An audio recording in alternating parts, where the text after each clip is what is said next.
దాన్ని తీస్తాను, నేను బండి తోలుతూ ఉంటాను. చేతులు అడ్డం పెట్ట కెమెరా చూసుకో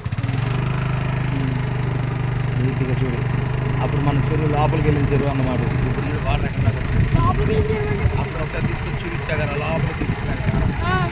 గన్నవరంలో చెరువు ఉందని చెప్పాను. వాటర్ నిండిపోయింది. హౌస్ఫుల్ అన్నమాట.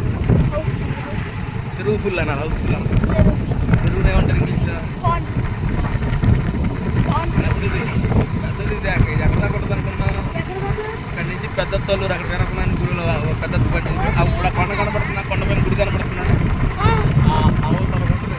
చాలా పెద్ద చెరువు. దీంట్లో వాటర్ స్పోర్ట్స్ యాక్టివిటీస్ అన్నీ పెట్టి ఇదంతా టూరిజం డెవలప్ చేస్తానని చెప్పాను నేను ఎమ్మెల్యేగా పోటీ చేసినప్పుడు.